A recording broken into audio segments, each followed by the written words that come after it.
ElecMod sent out this screen for the Model Y Studios. It is called the F96 9.6-inch CarPlay Instrument Cluster. And it comes in this box that they call Berserk Mode design. But it comes with some pry tools and wiring and cables. It even comes with the Berserk Mode logo badge that you could stick on your car if you wish. And it also comes with this mount. And here is the screen itself. It is 9.6 inches. We're going to be installing it on the Model Y Studios. They do have an installation video already on their YouTube channel that I'll link in the video description below. So I'm not gonna go ahead and show you that part unless there's something different.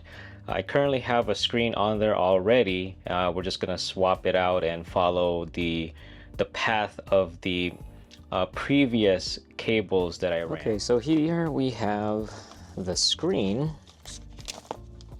and there are USB-C ports in the bottom. Two of them. One is a 5-volt power adapter and one is for the camera. Now this comes with a camera right here.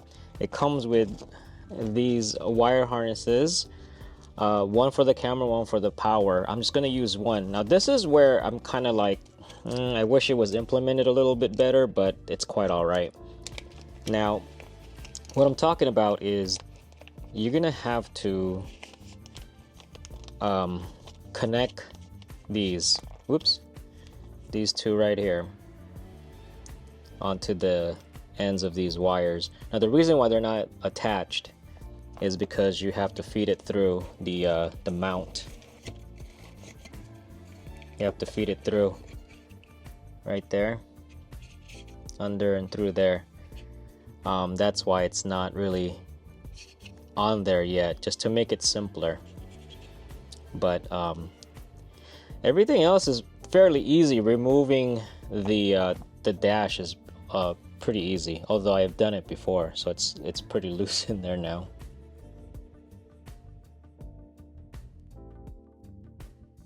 This end right here comes out straight, but it might be a good idea to like bend it or curl it a little bit, just so that it's easier to fish out, because you need to go through the bottom and up. Okay, you're supposed to count 29 holes from the left to the center, and I use a painter's tape here and I marked it 29 and 30 holes. Okay, so here's the thing. If you count from the far, I guess, left, your screen's gonna be a little off-centered, as you can see here. One thing that was a little confusing from the video is counting the holes. So I thought you had to count all the way from the other side, but they want you to count when you flipped it over from this point onwards. So I went and threaded through 29 and 30, and I think the video says 28 and 29. Okay, so the cable that they sent is going to be for AMD CPUs. You may want to double check if you're going to order this to see if it's compatible with Intel, because this blue one, the CAN bus, is for AMD, I believe, only. And then these white ones are for the power. Yeah, so double check. Check your system if you have the Intel CPU. Alright, so the blue goes into the blue CAN bus port, and it is a Y splitter, so if you ever need to add any additional devices, you have an available CAN bus right here because it is a Y splitter. I would suggest plugging in the blue one first because the wiring is a bit short, at least for this Model Y, my Model Y, which is assembled in Fremont. But yeah, as you can see, it's not really stretching the wire. There's still a little bit of slack, but I would plug in the blue one first before plugging in the power. And so now we have power, and we're gonna go check out the screen. All right, our first look at it. Check that out. Probably have to synchronize a few things in the settings. But right now we have kilometers. We need to change that to miles. We have Celsius. We need to change that to Fahrenheit. Our time is a little off. And we have TPMS on here too. Sweet. So we're going to go and check it out. It says it's on neutral at the moment. I'm not on neutral. I'm on park. So yeah, I think we need to go ahead and synchronize all this stuff. One thing I'm going to tell you right off the bat, this interface is a lot simpler to use than the previous screens that I've tried out, and I'm hoping everyone goes into this direction. It is a touchscreen, and look at, I'm already updating the firmware on this fairly easily. Before, the screens that I've used, I had to like do a little bit of finagling, and shout out to David, aka my Teslanda, who always helps me out with that. But basically what you do is you need to rename your phone's name just so that you could match it up to auto connect to these screens and pull down the patches. Here I'm able to actually pick from my Wi-Fi, not just force it to go on my phone, but I could pick one of my Wi-Fi SSIDs in the house, and it's now upgrading and patching up the firmware. So I like that. After the firmware update, seem to be stuck on the screen. Okay, I got carried away with updating, and I think what may have happened is as it was updating, I may have left the car. I went outside and power may have got disrupted. So I contacted support, and they told me to download a patch file to reset everything. But yeah, so what I ended up doing is I just removed the screen and took it to the Shed Studios. And the cool thing about it is USB-C powered. So I just powered it and plugged it in via USB cable to an AC adapter. And I made sure that it's not going to be disrupted as I was updating, and it fixed everything. Now, in the installation video that they have from their website, it's a pretty neat way to run the wire to the front bumper. Go check it out. But I don't like the front camera myself, but I'm just going to show you what it looks like as far as getting it installed on my particular car. So their method of doing it is you run the wire through here and into in between these panels. Now, something to consider if your car is wrapped, this might be a tighter fit. This should fit mine, but just, you know, giving you a heads up on that. But also, not all of the Model Ys, the panel gaps are going to be consistent, but this is one way to do it. And you run it through your hood or frunk area. Now, the frunk tub is fairly easy to remove. There's just 4 10mm bolts to remove, 2 inside and 2 right here in the front. And that's pretty much it. Now, there is an additional clip you need to remove over here. But basically, you're going to run that wire along here all the way to the front grill area. So you could feed that through here, and it'll come up over here. Now, there are extension cables that you can use, but I'm not going to use it. So I'm just going to show you like a demo of like what it looks like. Now, this camera is, I guess you have to place it upside down. You would think it would be this way, but it's actually this way. So I'm going to have it right there, and we're going to go check out what that looks like. All right, so the setting is called AHD, I believe, right here, AHD on. And you have to be in drive. Now, the entire screen is going to display the actual camera. So it's not bad of a quality. It's pretty cool. Sorry for the beeping because my frunk is open. But yeah, that's the way that front camera looks like. It's pretty neat. I wish Tesla would have included this by default, but Cybertruck at the moment is the only one that has a front camera. So let's go through some of the screen options here. Now, there are 5 different screen layouts, screen UI layouts, and this is a touch screen. It's fairly bright. To get to the settings, you swipe down and you have these 3 options. You have CarPlay and Android Auto. I have an iPhone connected to the car, so this is CarPlay. And to get to CarPlay, you just click on that guy and swipe up. So it gets a little bit of getting used to, because you would assume if you click on it, it's going to take you there already. But all of my CarPlay compatible apps will be displayed here. And again, this is touchscreen and you just swipe. Refresh rate isn't too bad. It's very responsive. Now, to check out the different UIs, again, you just hit this settings button and swipe back up system, and you can scroll through. There's 5 different options for the UI. And then under display, you can set your different measurements. So you can have 12-hour or 24-hour display. You have your camera on and off.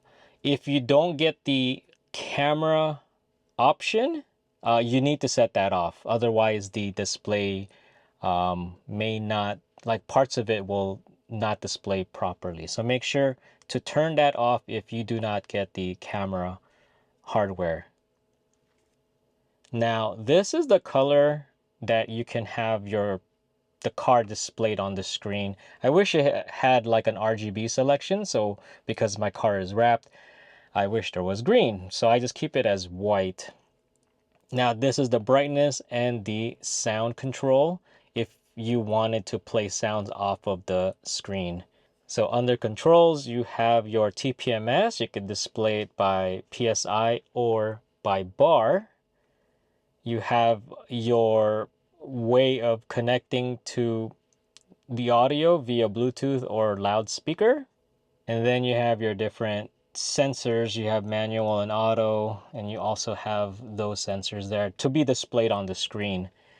You have your temperature for Fahrenheit and Celsius, and your AHD, that is your camera, whether you want to display it manually or you just want it to automatically display when you are driving. But yeah, so that's the color you would change, and this is where it's going to be displayed.